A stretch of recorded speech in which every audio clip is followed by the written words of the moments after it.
Good morning, good evening, good afternoon, no matter where you are in the world. Thank you very much for joining me today.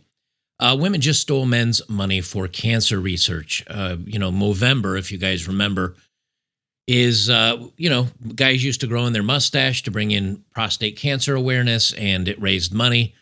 And it was a very good cause. And ironically, it's now being stolen by women.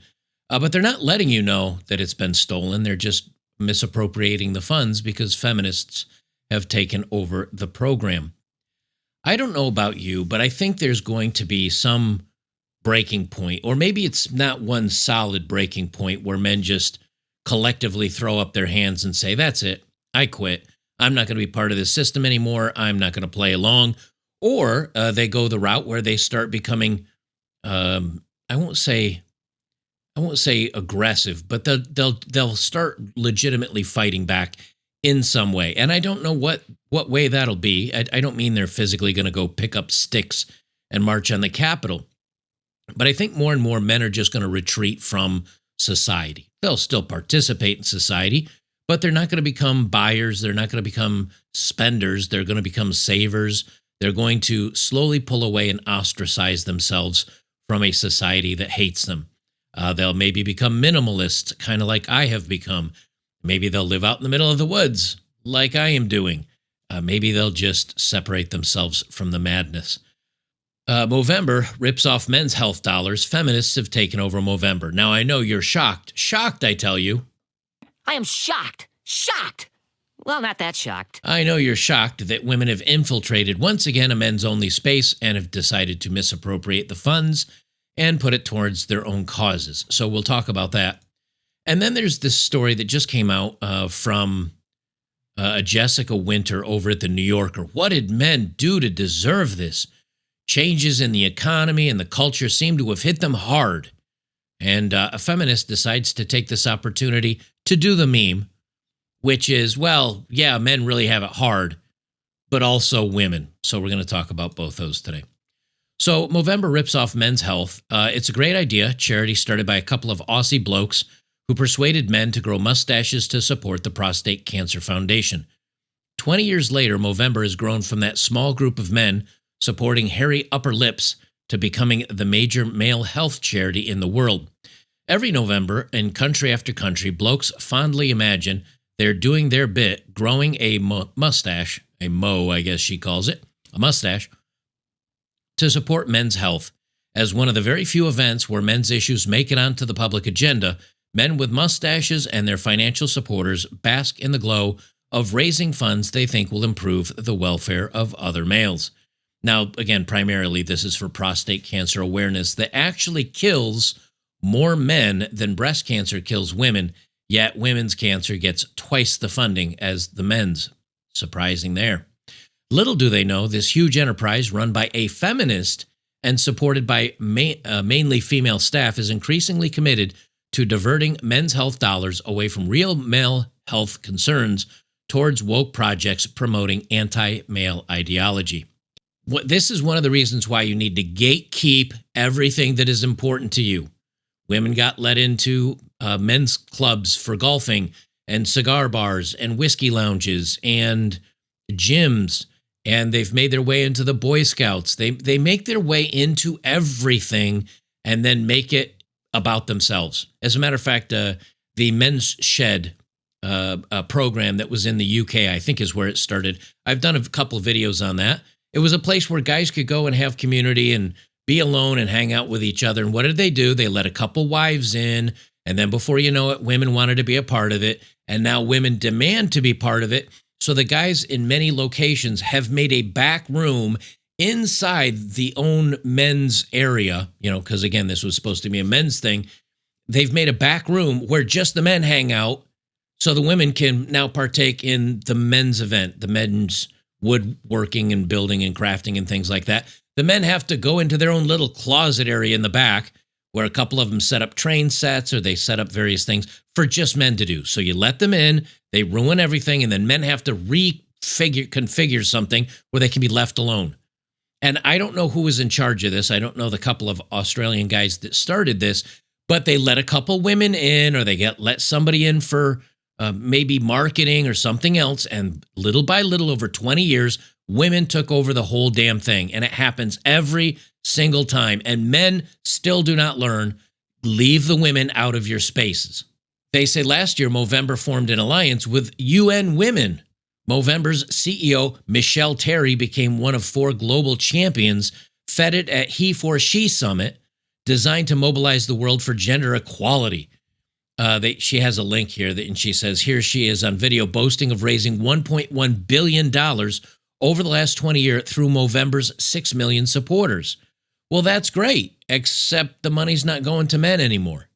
And when you team up with UN Women, of course it's going to be about the women. The UN Women hates men. If you ever follow their X posts that they put over on old Twitter, now X, they're always championing for women. And when people say, but what about men? Nothing, crickets. It's always, yes, but think of the women and misogyny and patriarchy and all the other crap that goes along with it. Terry made a series of comments to UN Women, including that Movember would promote healthy masculinities, which generally means publicly degenerating men and taking boys to task for their, quote, toxic masculinity. Terry also promised Movember would implement inclusive hiring, developing mentorship programs for women, and maintaining gender parity in her senior leadership role, goals which few would see as relevant to a men's health charity. So they want to make sure that they say filling it with gender parity, meaning equal. If you know, parity means equal, except now it's 70% women, and they're still hiring more women. And if you know anything about inclusive hiring, that means they're talking about LGHD TV and women that want to pretend they're men and men that want to pretend they're women and all the other things that go along with it. She continues, Terry has certainly nailed the female leadership issue. Her leadership group is now 70% women. Take a look at the Movember team at recent conference in the French Riviera. And what do you have? Well, we've got some Muslim women, someone wearing a hijab. We've got some Asian women. We've got plenty white women. Oh, I don't see any black. Oh, there's one black woman in the back there.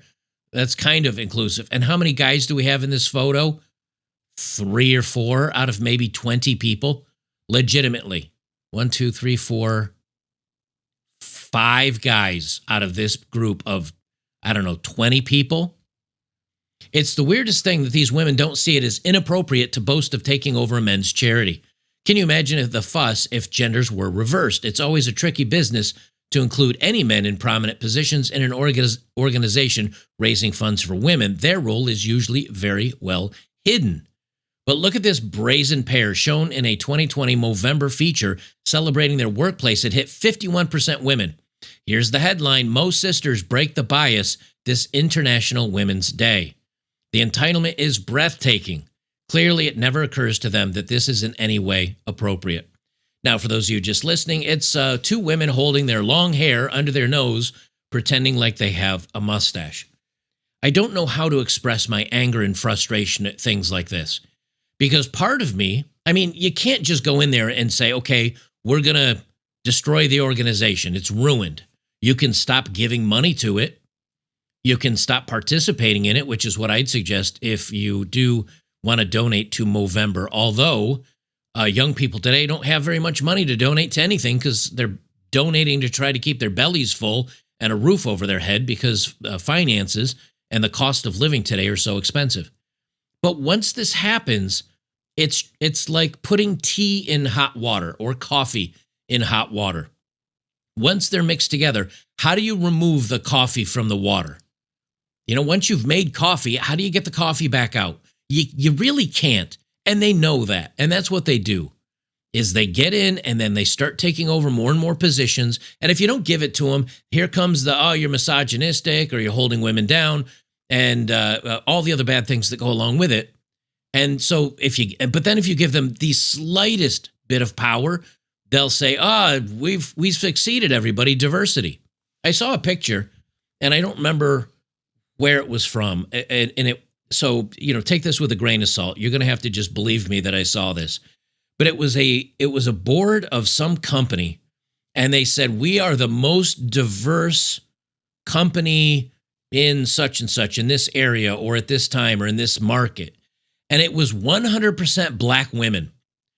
Now, I don't know about you, but diverse means being diverse, having lots of different options and selections. There should be white guys and black women and Asians and Middle Easterners and all the rest of the things. But to them, diversity means no men, and more specifically, no white men. It just means get them all out. We're the most diverse because we're all black women. That makes zero sense. But that's what they were bragging about. It went very viral on X because everybody was making fun of it. Diverse just means we don't want you here anymore. And so now they're very diverse, very equity-based board is 70% women. And then what do? If you get angry over this, you can't do anything about it. It's just ruined. It's ruined now for everybody. Well, not for the women that are stealing the men's money, but I mean the men that actually started this cause. Props to the two original guys that started this, but they let the women in, and before you know it, it's ruined. They said, look at this graph showing Movember's expenditure in recent years, particularly since Michelle Terry took over in 2020. The big drop, see the blue line? This is from the initial major focus on prostate and testicular cancer research, which declined from 30% of the total spend to only 7%. They say prostate and testicular cancer outcomes, men's health program, and promotion. So what are they spending the most money on? Program and promotion, meaning they're promoting the charity to get more people to give money, but them actually spending on prostate and testicular cancer research is now 7%. It is the last funded thing they're doing. Well, in such hands, it's hardly surprising blaming men has become Movember's key strategy. In 2023, they launched the Movember Institute of Men's Health, investing $1.5 million into a partnership with the Clinton Foundation to explore how different masculinities shape men's health outcomes. So what did they put this money into? Attacking traditional conservative men that aren't on the feminist agenda, that aren't liberal, that aren't lefty, that aren't supporting all the things they want them to support. Because if you an actual man that wants to lead a household, be masculine, being the only provider, you want a woman that stays home and raises the kids. If you want any of that stuff, you're the toxic male. They hate you. And so they're actually using Movember's money to preach against men like that. They want the feminist weak men. That's where they're giving their money. She continues, last year I wrote about Movember providing $3.2 million to contribute to a national plan to end harm against women and children, running a program for the government to help young men and boys foster healthy, respectful relationships as part of efforts to end gender-based harm. In other words, brainwashing men. Since then, they've generously increased the funding to $5.5 million over 4 years.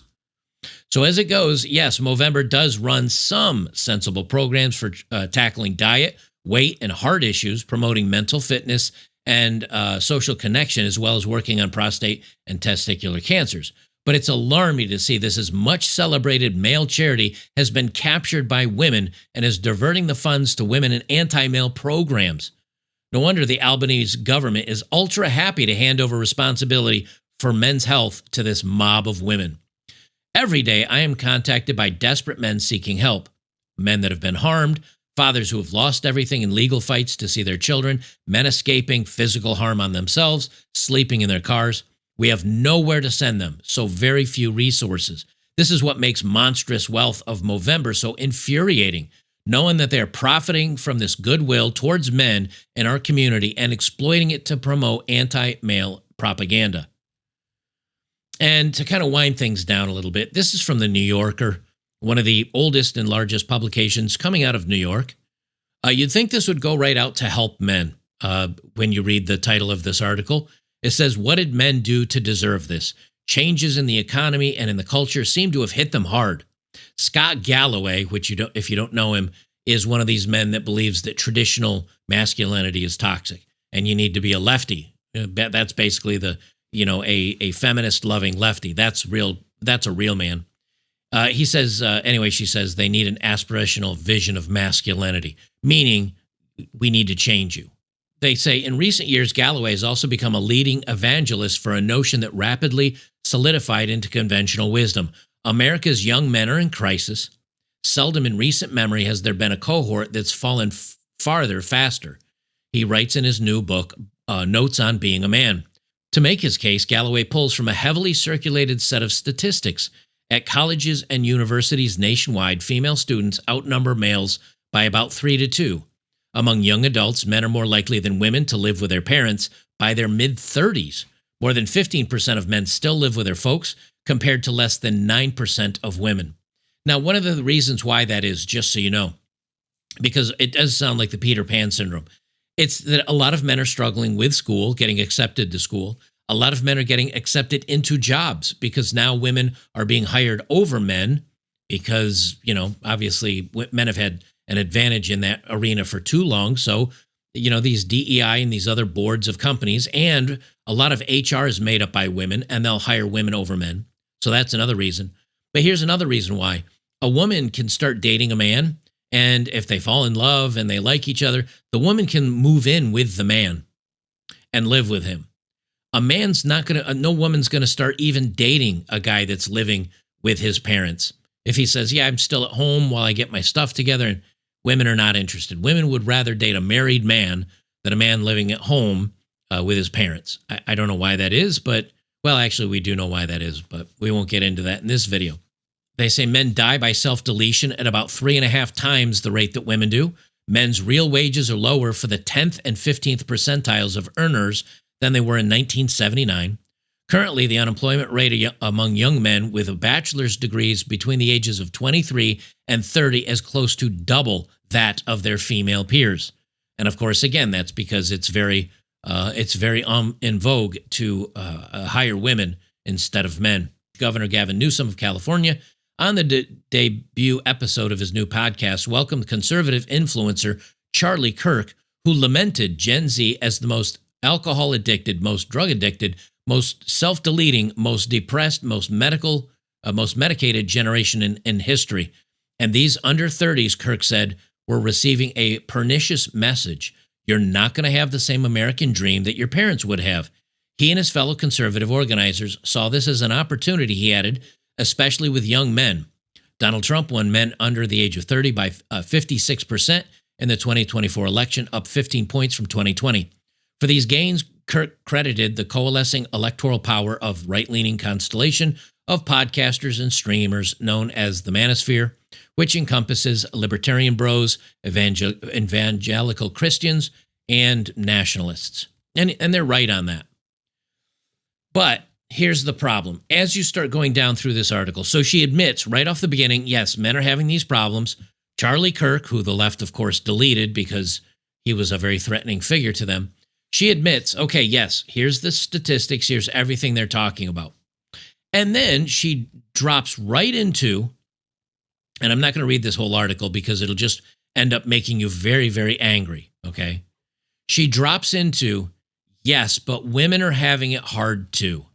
Ongoing industrial collapse has shaped many of the statistics that are central to the man crisis discourse. Yet, if you tilt some of the most commonly cited data points this way or that way, you can just as easily argue on the behalf of a woman crisis as a man crisis, or perhaps more accurately, for an ongoing multi-directional crisis affecting it all. So, she starts out admitting, reading the statistics, and then turning right around and say, yeah, but if you wiggle these statistics just a little bit, actually women are suffering, or multi-directional crisis, because also black women that identify as men, they're also struggling, and women are struggling. Actually, everybody's struggling.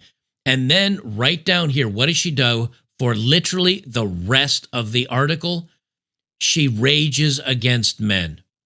She says, oh, young women attempt it more often than men do. Yeah, but men actually succeed more often. And then she goes statistics about women and black women, and instantly the rest of the article is bashing men because we want to be traditionally masculine, bashing men because failure to launch, bashing men because women can't find enough good men, and praising women. The rest of the majority of this article is now just calling men misogynistic and problematic, and that if they want to be masculine, they need to find, you can say, if you're watching, I'm just scrolling and scrolling and scrolling. 90% of this rest of this article is all bashing men because they're conservative and they're not left-leaning enough and they don't support feminists enough and they're all the problems that we have in society. So even though men are really struggling, it's really hurting women and the rest of society because men. I know this much. At the end of the day, when I see more and more and more of this stuff happening, I'm not the type of guy that's gonna, I don't know, raise 100,000 men to go march on any of these things. I'm not gonna do a boycott or ask all you guys to pick up your phone and call into Movember and spam the phone lines to pester them about why they're doing these things. That's just not me. But the way I look at it is that we stop giving money to these causes. Do your research before you give money to these causes. And then just stop giving. We're half of the people in this country. We are. Now, maybe if you say, okay, well, half are conservative and half are left-leaning that love these crazy causes. Okay, that still puts us, if men are half the country and half of those men stop funding things and paying for things, that's 25%, roughly. What if you just stop giving to these causes? What if you stop buying from companies that hate you? What if you stop buying movie tickets from movie companies that hate you? What if you just boycott all the things? I think that right there will just starve these companies out of existence. Or, if anything else, it'll maybe break the economy and make some things have to be realigned to where all of a sudden you don't need middle management and AI takes over half of these jobs. You're going to need wrenchers. And you're going to need pipe fitters. You're going to need, manual labor that at least the guys will survive a little bit longer in the work world now that AI is going to be replacing half of this stuff. And maybe guys can hang in there a little bit longer than the women and actually end up getting ahead. I don't know what the answer is. But I can tell you this, I'm tired of it. I just get so tired. And if you go on X and you look at some of the things that people are posting about these and other stories, it just shows you, like, men are just saying no. They're demoralized. And I don't necessarily mean demoralized in a bad way, although demoralization in many cases is a bad thing. But what they're ending up doing, guys are just saying, you know something? I'm going to watch out for myself. I'm going to make enough money. I'm going to hunker down. I'm going to find a way to survive. I'm going to find a way to get ahead. I'm going to find a way to make it for myself. And the rest of you can piss up a rope. Like, I don't care. I'm not going to support women. I'm not asking them out. I'm not going to marry them. I'm not going to date them. I don't have the time or the effort or the patience to put up with that anymore. I'm going to put my nose to the grindstone. I'm going to work hard. I just want to succeed and survive this craziness. And that's what I'm going to do. There's just so many men that I talk to that just say, I'm tapping out of this. I'm creating my own friend group. I'm creating my own community. Speaking of which, remind me, I do want to mention, actually, I'll just do it now. If you want to jump over, I've got, that's the wrong thumbnail, this one, betterbachelor.locals.com. We got a great community of guys over there. It's behind a $5 paywall, so it keeps all the bots and the feminists and the crazies out. Most of the crazies, a couple guys over there are kind of crazy, but they're fun.